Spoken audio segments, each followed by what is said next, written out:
Welcome to Sormex Writers Cafe, where we share the real writer's life over a cup of friendship, sprinkled with laughter and wisdom. My name is LaShonda Hoffman, and I'm your host. Today's topic is why you need a professional editor. Our guest today is Jessica Wallace McBride. Welcome, Jessica. Hello, thank you. Can you tell us a little bit about you and how you got into editing? Sure. I'm a native Floridian. I'm from Daytona Beach, Florida, and I went to college in Tallahassee, Florida. I started out at Florida State University, where I earned a bachelor's degree in elementary education. After teaching in South Florida for a couple of years, I returned to Tallahassee to earn a master's degree in administration and supervision from Florida A&M. While I was in that program, I was invited to participate in a new doctoral program in educational leadership at FAMU. And I applied, was accepted, and was able to earn my doctorate from FAMU as well. During my teaching career, I was voted Teacher of the Year in 2 different counties in Florida. I've also been recognized by earning a few other awards in the field, including the Glenn Howell Minority Educator of the Year in Leon County. I was actually a district finalist for that one. After being in the field for a few years, I started working as an adjunct professor and eventually transitioned out of K-12 to do that full time. Currently, I work as an educational consultant. I offer professional development for teachers, and I also offer writing workshops for students. Most importantly, I offer editing and proofreading services as well as story development for authors. I started editing a few years ago when a friend of mine was writing a book and asked me if I was a reader. And I said, yes, I love to read across genres. I love to read almost anything. And she said, well, I've written this book. I want some honest feedback, etc. And that started my career as an editor.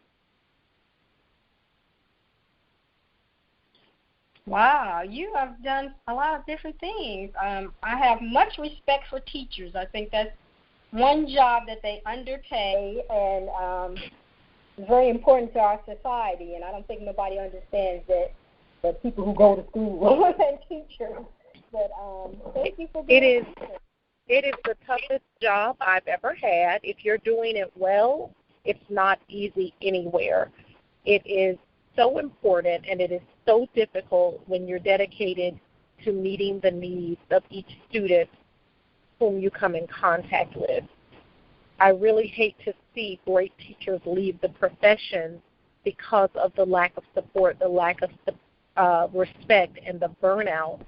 There are some people in the profession, however, who should absolutely leave it because they are not meant to be teachers and they're actually harming children and not helping them. So I think as a nation we find ourselves in an interesting predicament. But it is the toughest job I've ever had, and it's also the one I've loved the most. So that's one of the reasons I like editing is because it allows me to teach to some degree because the writers learn, and as I work with them on multiple books, I can see a huge improvement if they've been paying attention to my feedback. Well, the main question, and we'll start with, is the topic question. Why do you need a professional editor? Why do you think a writer needs a professional editor? Well, a writer needs a professional editor for a couple of reasons, the most important of which is that you want to put your best foot forward, and an unedited book will ruin your reputation as a writer before you can establish it strongly. People will associate you with poor quality work. Your story might be great, but errors interfere with readers' enjoyment of a story. No one wants to keep getting tripped up on trying to figure out what you really meant or what words you meant to spell or anything like that. Now, those things, of course, are typically associated with proofreading as it relates to spelling and mechanics and punctuation, but they can have the same negative effect as a lack of editing. So for everyone listening, I'll just start by defining what it means to have work edited. When you have a quality editor, that person pays attention to the content of your story. That person reads it for consistency. They make sure that it makes sense. They make sure that it flows well and that you have the best word usage to convey your ideas and your thoughts. They focus on character development, and they make sure that there are no significant changes that aren't clear and very spelled out for your reader. Editing is really about the content of your story, whereas proofreading is like cleanup. Now, most people, when they think about one, think about the other, and I would suggest that any writer who's serious has both services performed. In addition to being an editor/proofreader, I'm also an author. And you would think after years, 10 years in fact, of editing and proofreading for different authors, when I wrote my own book, I wouldn't need that service. That's absolutely not true. Every author needs an editor. It would have been foolish of me to think that I was able to see all of my own mistakes. It doesn't mean I'm not a good writer. It doesn't mean someone else isn't a good writer just because they hire an editor. And what most self-published writers have to understand is that the big names in the literary world that we are all trying to be like because they're so well known and they're wealthy and all of these things, they have editors. There are in-house editors with these publishing companies, and we don't see anything that has not been edited thoroughly. So again, it's not an indication of talent, ability, intelligence, etc., that you hire an editor. It's actually an indication that you're very serious about your work and you intend to put your best foot forward. Thank you. That was great. I will second using a proofreader. As a matter of fact, when I did my book, a friend gifted me a proofreader, and I had never even thought about getting a proofreader. You always hear about getting editors, but you don't hear about that final stage. This is getting a proofreader. And so I was happy that I had a proofreader because I was working with a new editor, and I wanted to see what she thought of that editor. So it worked out really well for me, both of them, and then they end up working together too. So that was good. One of the main questions I get a lot from writers is how to find a good editor. That's an excellent question. I've had that question many times. I've seen it in many forums. I've seen articles written about how to choose a good editor. So there are some specific things you should look for. Again, I will say that editing is related to the content of your story. That means you need someone who's familiar with your content. For example, I shared that when I started editing, a friend of mine called and said, "Hey, are you a reader?" Specifically, she asked me if I read romance novels. So notice she didn't say, "Hey, have you edited before?" She said, "Are you a reader?" Her point was she needed to know if I was familiar with the type of writing that she was doing. So if someone's trying to figure out, hey, how do I find a good editor? One, you need someone with the required background knowledge. I think a more specific example that will make it easier for people to understand is this. Sometimes people write legal thrillers. Sometimes they write stories in medical settings. If you're writing a legal thriller, you want to make sure that your terms are correct. The laws you refer to are correct. The consequences for certain infractions that characters might commit, the consequences for those infractions are reasonable and are real life. chances are you want your editor to have some knowledge of the legal field. If not, then you'll have to have another person on board who can say, yes, that's realistic, no, that's not realistic, even if you have that knowledge yourself. So that's one thing they should consider when choosing a good editor. Do they have the background knowledge required to really help? Not every novel is like that. Not every novel has specialized information that requires an editor with specialized knowledge. But if that applies to anything that a writer has written, then they should consider that. The second thing they should consider is whether or not this person has experience.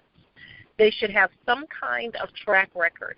Now, it's hard because there are people out there who could probably do very well, and everybody deserves a start, someone to take a chance on them.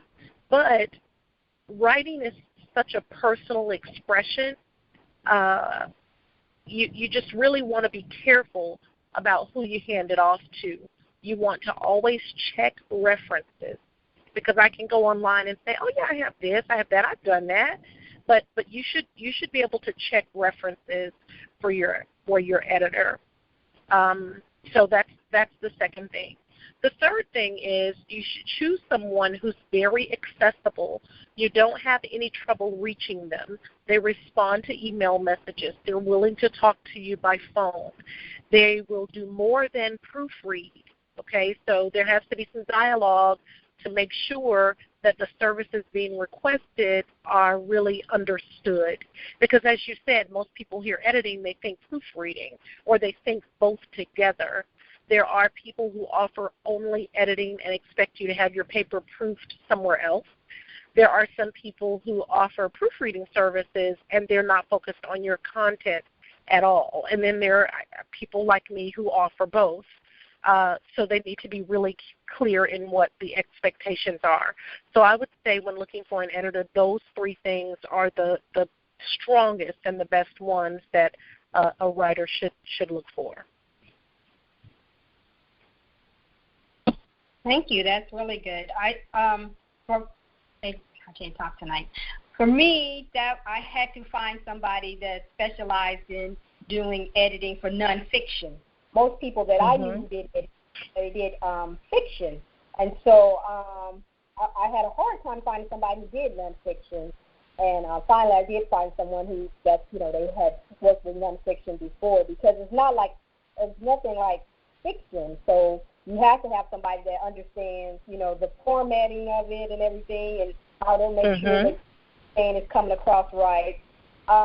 I also have been having a hard time finding somebody who did historicals. A lot of people do romance, but don't do historicals, and so that was like, oh no, because I had someone that was looking at it. That's how I found out that you definitely have to find somebody who does that. And she was telling me, oh, that didn't happen back then. I'm like,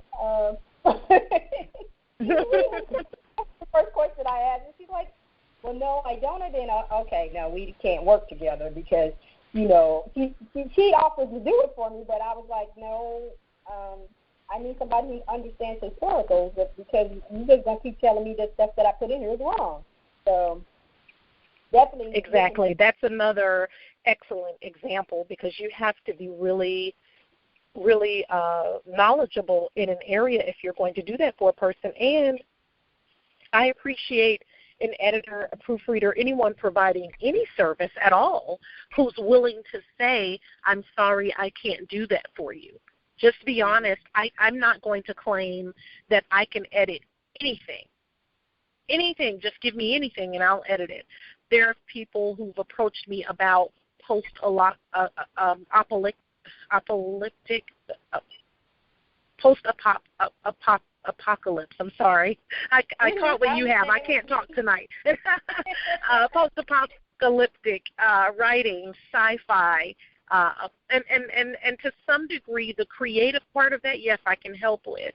But if it's very specific, if there are zombies and I need to kind of know how science works and how they got to be zombies or whatever, I'm comfortable saying, well, I'm probably not your best choice.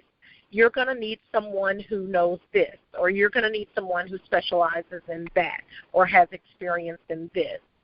So you're absolutely right in that that person was not equipped. They might have been very interested, but they were not equipped to help you. Mm-hmm. When I talk to new writers, their biggest issue is that they don't think they can afford an editor. So what do you think is the typical cost of a good edit? Well, I'll address the first part first. Yes, they can. They can afford an editor, and the reason I say that is because, as you know, people can afford exactly what they want. We invest in the things that are important to us. We spend on the things that are important to us and the things that we want, and that's really the bottom line. We spend on the things that hold value to us. So when someone says, I can't afford an editor, one of two things is happening. They either have come across a quote from someone that was incredibly high, and I've seen those, or they really are hoping that they really haven't convinced themselves that it's something they really need in order for their work to be quality when it's presented to the public. It's one of those two things. So I don't buy the whole I can't afford it at all, because it's just one of those things. It's human nature. We find ways to afford the things that hold value to us and that we really want.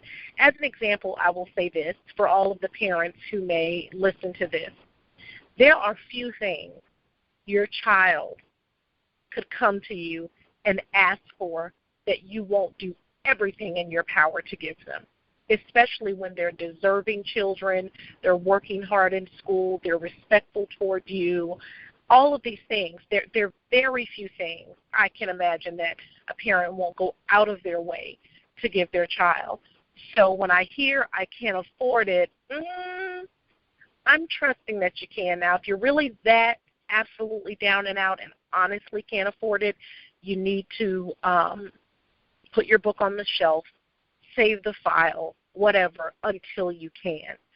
I started off by saying not having a good editor/proofreader is a way to kill your reputation as an author before you can even establish it well. People will forgive a not-so-great third, fourth, or fifth book because you've developed an audience. They trust you for quality work, etc. But to come out of the gate with errors and with inconsistencies in your story and things that don't make sense, it's going to be very, very difficult to recover from that. Now, for people, your second question was, how much should that cost? Well, editors charge different ways.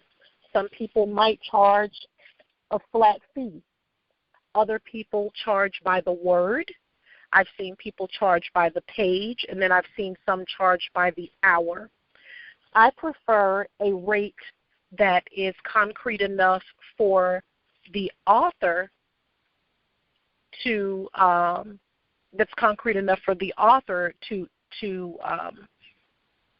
be able to evaluate. And what I mean by that is I personally don't like to charge by the hour, because people tend to feel like, well, maybe it only took you 5 hours and you charged me for 8. They never really know, and I don't like to deal with that. So I always charge by the page, but that's just me. As I said, some people charge by the word, some by the hour. Some may evaluate your manuscript briefly and say, okay, here's your flat rate, and they're basing that on whatever, word, hour, page, etc. So it's really hard to say what is a good rate. The best thing to do is get at least 3 different quotes from people, and that can help you determine what's reasonable. Get more if necessary. Most people will give you a free quote, but at a minimum, everyone should get at least 3. That was the next question, so that's good. I wanted to know that, how many, trying to find somebody. Do you recommend do a sample for your work?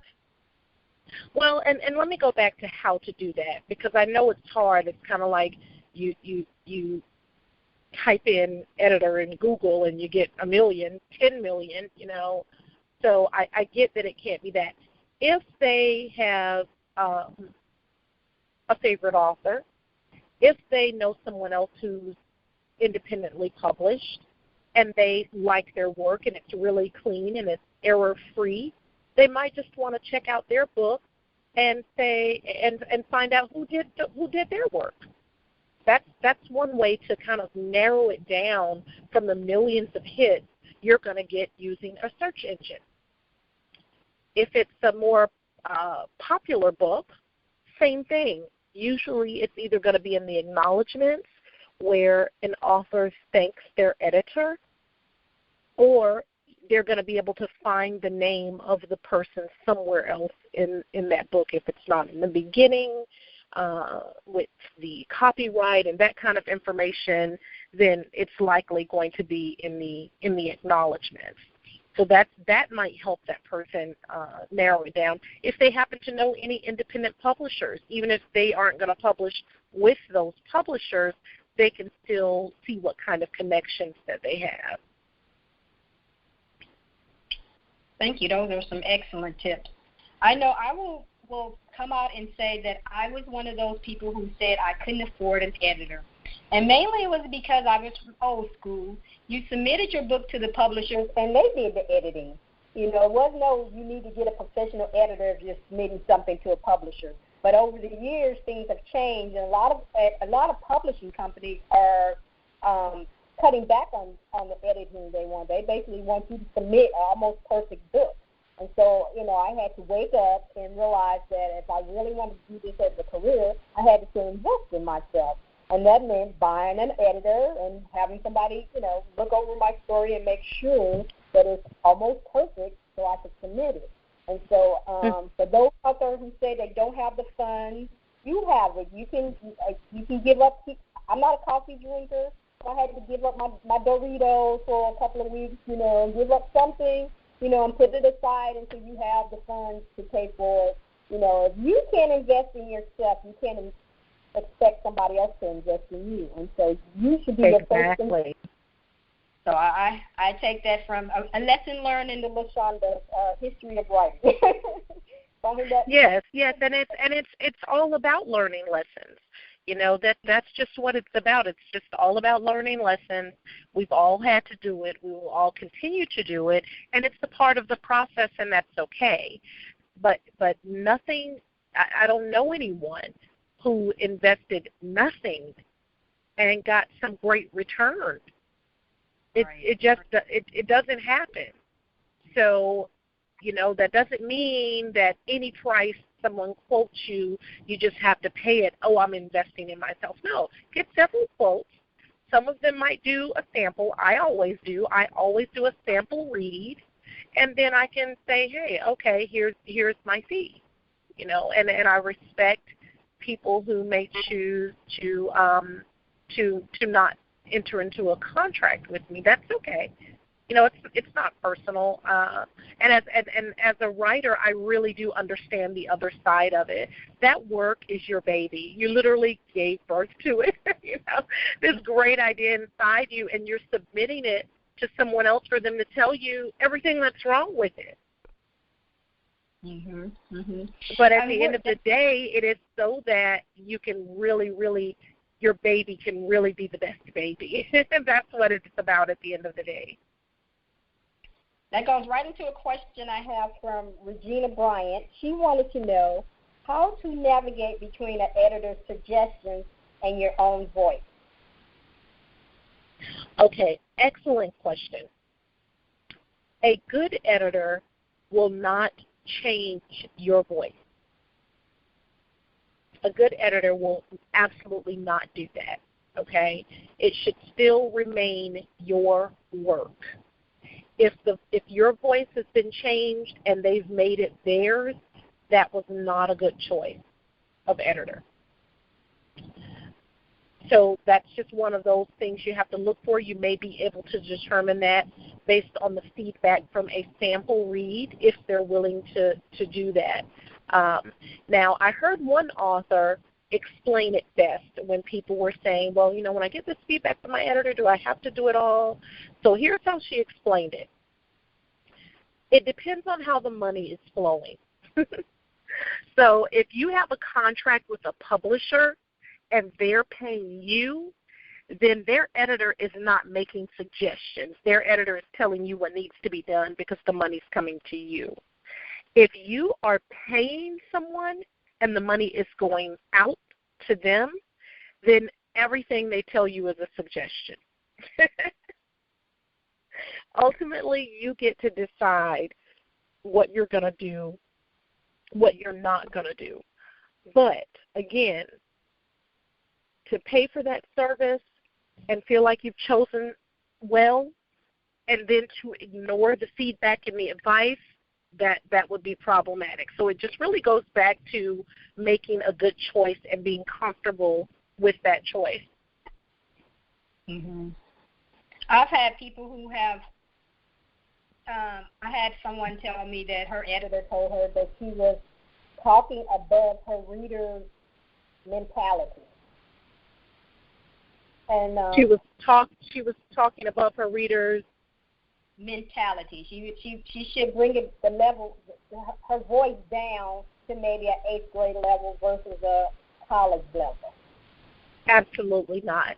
Because unless this is an author who already has an established audience, then there's no way for her editor to know what her readers are going to be able to relate to or accept or understand. Mm-hmm. So it just really depends on. Yeah, she decided to move on. Yes, that was probably best. And I think that's something that you have to. One of the things that I found with me was I wanted to be comfortable with the person I'm talking to, that I can say I don't understand that, or you. If you suggest something, can you explain why you suggested that? Especially if I'm paying you. Now I'm going to be working with an editor that I'm with a publishing house, so I probably won't get that same kind of thing. But I know if I'm paying you, I want to be able to talk to you, and because I don't understand, I want some, clarification on it. I know a lot of people who say they didn't talk to their editor, and then when they got the stuff back, they just didn't like nothing that they suggested, and then they didn't make it the corrections. And I think some of it hurt them because they didn't take the corrections. But I think that if they had talked to the person, they probably would have got a better edit. They were basically just doing email back and forth. And sometimes you lose things in emails, I think. So you do need to speak to someone. Sometimes things get lost in email. And one of the things I offer, I'm sure I'm not the only one, is a consultation. I could send you back something with a bunch of marks on it and change this and change that and do this and do that, and okay. But I always talk to my clients, especially the new ones, and we go page by page. Do you understand this note here? Do you understand why I did this? Now, that happens for two reasons. One, I think it's just the teacher in me. At the end of the day, I'm a teacher. It's what I've been, it's what I am, and I like for people to know. I like for them to learn. The second reason for that is that I truly believe the book they've written won't be their only one. And as they continue to write, they can improve their own writing by paying attention to that feedback, which will in turn decrease the cost of having their next book edited and proofread. So I believe in that consultation. I don't believe everything can just simply be communicated via email. But that's just me, and like I said, I'm sure I'm not the only one who feels that way. That's a good one too. Someone had told me that they worked with somebody, and then when they came back, she had tripled her prices. And I thought that was kind of unfair if somebody wants to work with you again. And, you triple the prices. Is that normal? Or is that, do you get a discount if you work with somebody again, or is that just the same price, or do you have to go with the triple price? Yeah, I just, I've heard the horror stories about people who ended up in a bad situation with an editor, proofreader, everything from the work was poor to the work just did not get done at all, and their money was just taken. That's another reason the conversation might help. You'll have a phone number. You need as much information as possible about this person. As I said at the beginning, references are very important. If they claim to be long established, checking with the Better Business Bureau is a good option. Checking out their social media presence. I mean, there are ways that you can verify the legitimacy of someone. So, for instance, even if someone said, well, I heard that Jessica McBride is an editor. Let me see what I can find out about her. Well, there's a website. There's a Facebook page. There's a Twitter. There's Instagram. And these aren't new accounts, and you can see people I'm connected to. You probably know someone. We might have a friend in common, a follower in common. You can check. I'm also willing to speak to you by phone, communicate via email. So there are things a person can do, and if any red flags come up, that those should not be ignored. Also consider how you make the form of payment if you choose to enter into a contract with someone. PayPal is great, a great way to protect it. If you pay and then the work is not received, you have a way that you can take legal action to get your money back. So it's just all about really thinking and being smart and asking all of the right questions to make sure that you're not getting involved with something that's going to hurt you in the end. Okay. This is a question from Faith Simone, and she wanted to know, what is the number one rule or suggestions editors wish writers would follow? What is the number one rule or suggestions editors wish writers would follow?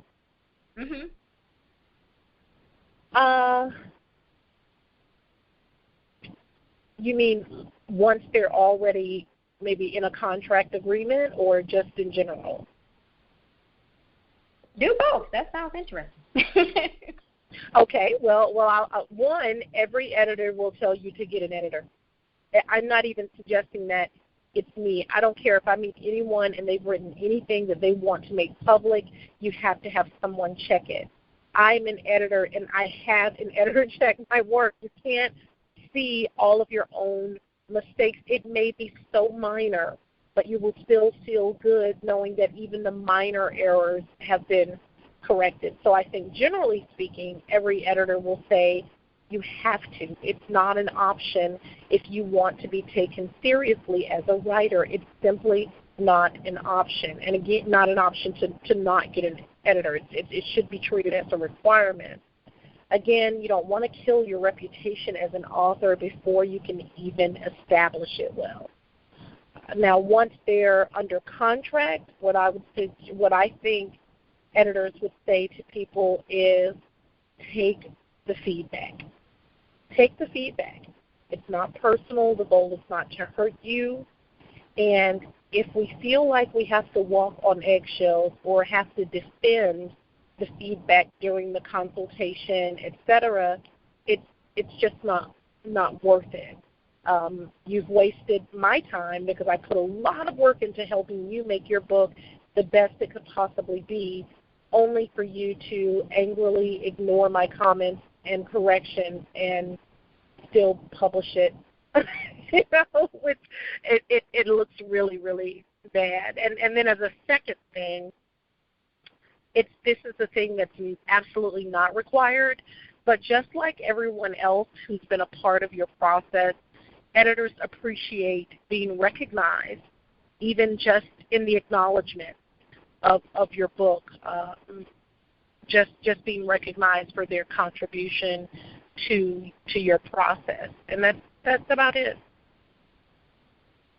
I think that's good if the person took your recommendations. I don't think you want your name on a book if they didn't do exactly. nothing. Exactly. You go, ooh, I don't know if I want to work with that lady. This is a mess. So, yeah. You're exactly right. What do you love about editing? Well, I think first, again, I'm a teacher. Teaching is a helping profession. I like to help people. I like for them to be able to let their story, let the fire of their story shine through the smoke. And when it's unedited, unproofread, it's smoky. No one can really see what you're saying. And I like helping them realize that dream. For many people, this is a dream. Oh, I've always had this idea. Oh, I started it, but I've never shown anyone. Oh, I'm afraid it'll fail. Oh, it's so emotional, as you know. It's such an emotional journey. I just really enjoy helping people get to that next level and say, hey, I did this. I completed this. And it's the best I could make it. So that's really my favorite thing about being an editor. What advice would you give someone who's interested in going into editing? Someone who's interested in being an editor? Yes. Oh, well. Go for it. But you can't just but be realistic and be cautious. I'm not an editor just because I like to read, or my friends would always ask me to read their paper in college before they turned it in. Those aren't legitimate reasons to be an editor. You've got to understand what readers will be asking of you, and you've got to practice. And in fact, you should, you have to do more than just love language.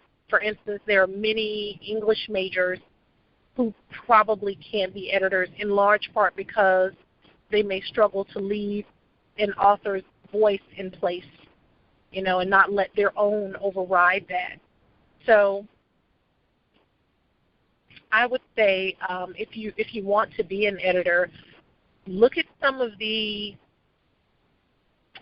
organizations that might help you be able to title yourself that. It is absolutely not required. There's no licensure that's required or certification that's required in order for you to be an editor, be a proofreader. You have to have the interest, you have to have the knowledge, you have to have the experience. And so I would say if all of those things are in place, start by doing things for people close to you. And not only are you going to give them feedback, but you have to be open to their feedback to you as an editor. This is where your strong suits are. This is what you need to work on.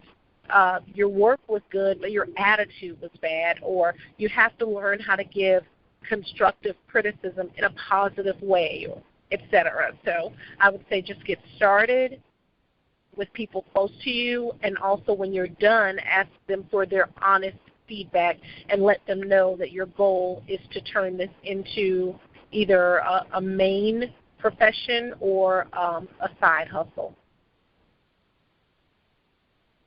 Good tips. What do you think new writers should know that they don't seem to? What do I think new writers should know? What was that last part? What do you think new writers should know that they don't seem to know?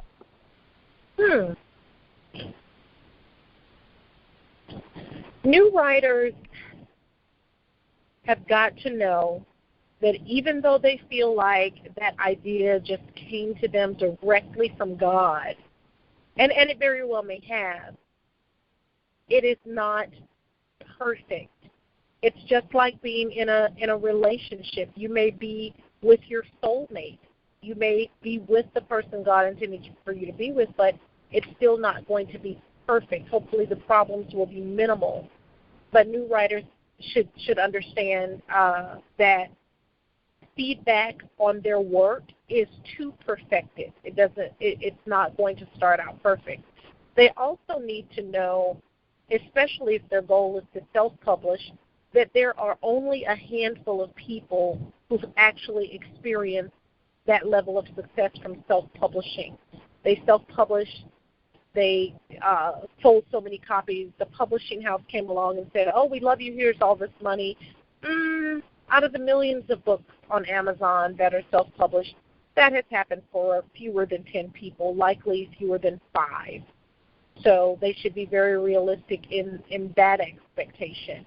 They should also know that it's often the second book that really puts them on the map.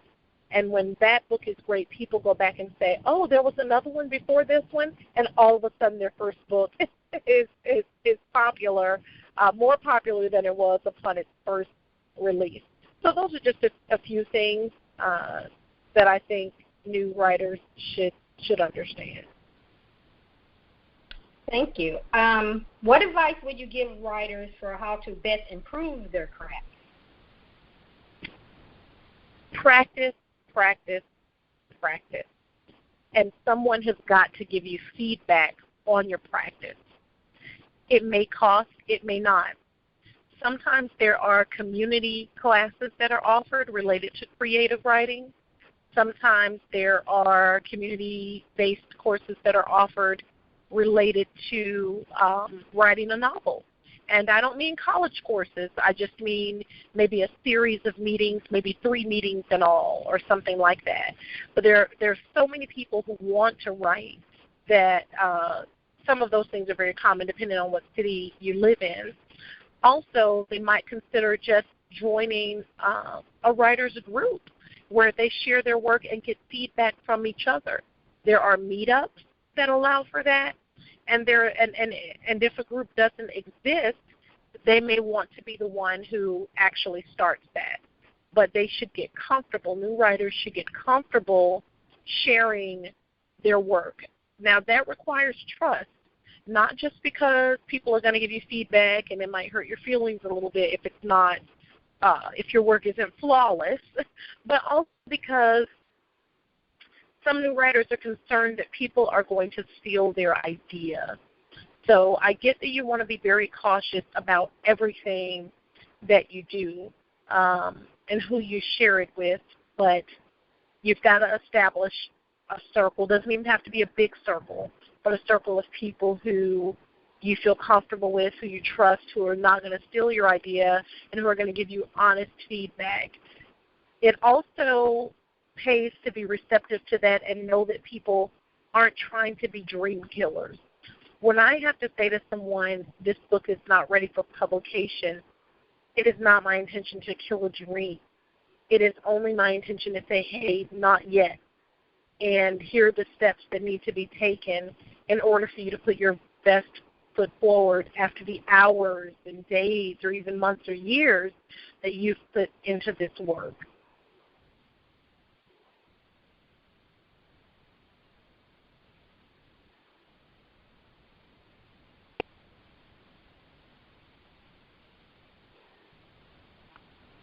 Hello? This is what happens when you put yourself on mute so you won't make noise. You forget to unmute. Okay. Oh, my gosh. I was like, oh, I'm talking and talking. I'm like, she can't hear you. Okay. What annoys you most about the publishing industry at the moment? What annoys me most? There are some things when you're trying to submit your manuscript to a publishing company. The length of time it takes for feedback can be a little frustrating. In large part because most places require that you wait on their feedback before you submit your manuscript to someone else. So it might take a whole year for you to just find out that all of these companies are going to say no, as opposed to sending it to them all at the same time. That's one of the things that bothers me. The other thing is that the contracts, and maybe this is normal in all industries, but the contracts favor the publishing company and not the person who did all of the work, all of the writing, all of the blood, sweat, and tears, so to speak.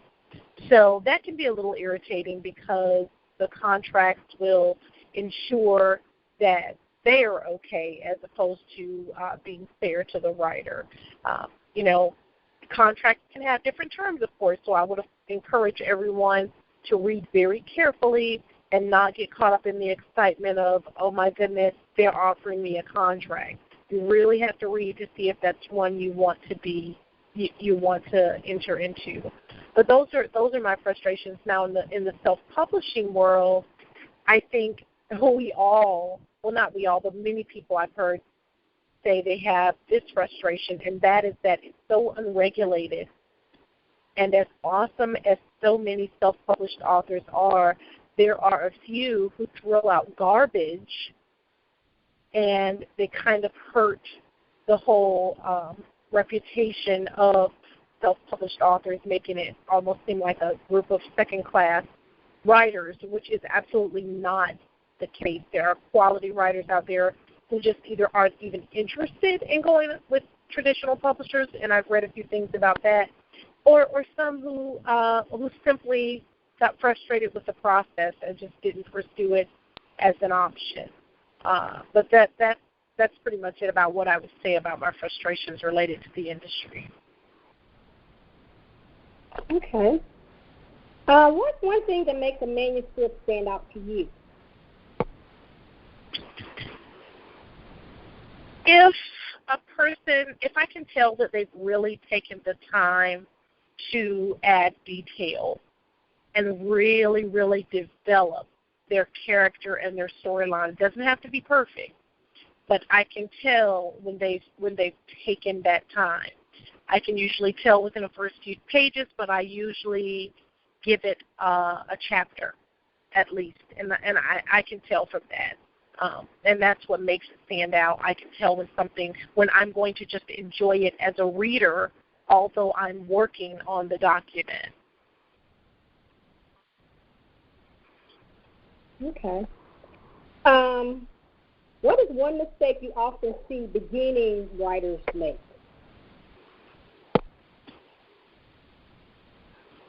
Fear that someone's going to steal their idea will stop them from sharing it with absolutely anyone. And the first time anyone sees it is when it's for sale. They've gotten zero feedback. I don't know if they just weren't sure how copyright worked or what, but that's the biggest mistake I've seen them make.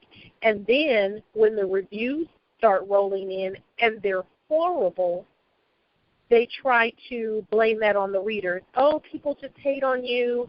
Oh, they just, are so mean. Oh, they just ignoring feedback. That's a mistake. That's a mistake, especially if you didn't give yourself the opportunity to get any feedback before you actually published the work. So those are the things I would say the biggest mistakes I've seen new writers. I've noticed a lot of independent authors are putting their books up there, and then once they get the feedback, they put it down and get it professionally edited. Do you recommend that, or should they just move on to the second book since it's already out there? Well, it depends. If there are minor changes, and especially if your book is, if you've self-published, make some minor changes. Minor. Someone said, "Oh, you spelled, Jones here with one N and over here with two," or something like that, where there's some inconsistency. You spelled Dante, D-A-N-T-E, but over here it's D-A-N-T-A-Y, or what? Then go ahead and correct it. That's nothing. But if it's something major, and you're getting consistent feedback that your work is not good, you have a decision to make. You can make it so that it is no longer for sale, or you can take that as an indication to do what you probably didn't do before, which was invest in an editor/proofreader, okay, and then maybe re-release it. But at the very least, make sure whatever you didn't do for book one that didn't yield the results you wanted, make sure that's done for book two. Okay. I like the idea of re-releasing it. But what if an editor doesn't want to work with you because it's already out there? Well, that's possible. People can get very busy. A writer might have a personal deadline. I want to release this book by June 1st. Well, an editor might already have 3 or 4 manuscripts that they're working with, and they may not be able to meet your personal deadline. Mm-hmm. So they may say no to that. It's okay. There are so many out there, you should just choose another option. Now, if you think it's a great fit and they say, well, I can only have your book to you by July 1st, then as an author you have a decision to make. You're either going to change your deadline or you're going to go with someone else.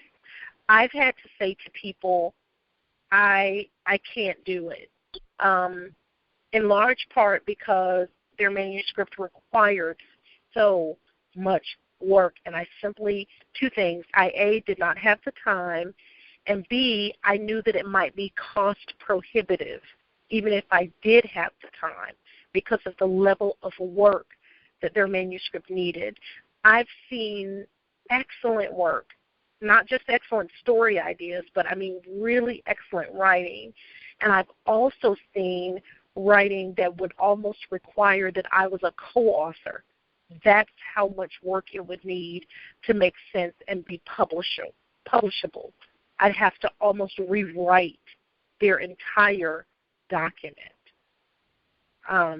So if an editor can't work with you, they can't work with you. And I'm upfront. I've even said to someone, hey, you don't need an editor. Before you get an editor, you need story development, and that's costly. I say that up front. That is costly. Story development is because it requires mentorship. It requires ongoing communication. It requires time. And now that's when you're getting into more than, some people might be willing to pay because it's a huge investment. But there's a huge payoff. So, it's one of those things. It's one of those things. If you want that, then, or if you need that, then you can make that happen. Again, I will say that if you're at those beginning stages and you simply have a great idea that needs a lot of development, try some free options first. Try the writers group. Try the community-based groups. Try the community classes that might be offered locally. Try those things and just get that level of feedback and then move forward. Mm-hmm. That's a good suggestion. We didn't talk about turnaround time. What's an average, what should a writer expect? You say you have a deadline, but how do they know what time limit they need for a book to get edited? How does an editor know? No, like for me, I'm an independent person. I'm an independent author, and I want my book edited. But how do I know what's a good time frame for turnaround? Do I give you 3 months, 4 months, 2 months, a week? How do you know? How do you determine it? Does the editor determine that, or you, the writer, determine it? Maybe that should be the question. Well, if a writer says, "Hey, I need this back in 2 weeks," they can say that. But they should be prepared for an additional cost if that is less time than the editor would normally take to do the work, because you're basically then paying for a rush order. Mm-hmm. So if you're working against a specific deadline and you want someone to meet that, that's what you're doing. You're placing a rush order. Now, how much time should you just allow generally? It depends. Mm-hmm. It depends on how long your work is. It depends on how much work it needs. And so that's why some people just have flat rates, and others will do sample of your work, and then we'll let you know, okay, this is how much time it's going to take me to do this because you have this many pages, and I anticipate because you need a whole lot of work that it's going to take me this time, or I anticipate that you really don't need much work, give me a couple of weeks. I'll have it in 30 days, something like that. Okay, that's good to know. Because I know some people have had stuff for months and months, and they're sitting waiting, and so I just wondered, the only reason anything should ever take that long is if you have a contract with a publisher and their in-house editor is working on your document. And even then, I would think that is quite a bit of time, because usually publishers start building anticipation by saying, hey, this book is going to be released on this day, which means everybody's under a deadline, the writer, the editor, everybody. So keeping something for months and months and months, unless it's a very lengthy technical work, I would think that was beyond the scope of what's reasonable. Okay. I have enjoyed this conversation. I've learned a lot. I'm new to editing, so I'm, the stuff I learned years ago is totally different now. So I definitely recommend being up to date on what's happening with editing, and and learning who's out there and who's doing editing, and talking to other people about what's good and what's not. Because I think a lot of people fear editing because you only hear the horror stories. You never hear the about it that they've had. When you talk to people about editing, they go, "Oh, I had some bad editing." You never hear somebody go, "Oh, I had a great time with my editor. She was great." That's why I always tell people about mine. I had a really good experience with it. We worked well together, and I definitely hope we can work together again in the future. We need to hear more of those positive conversations about editing, so people won't be so scared about getting edited, and knowing that. What I've learned about editing is that it helps your book become pow. I'm like, I want my book to be the best that it can be, and I think editing that's what a good editor does.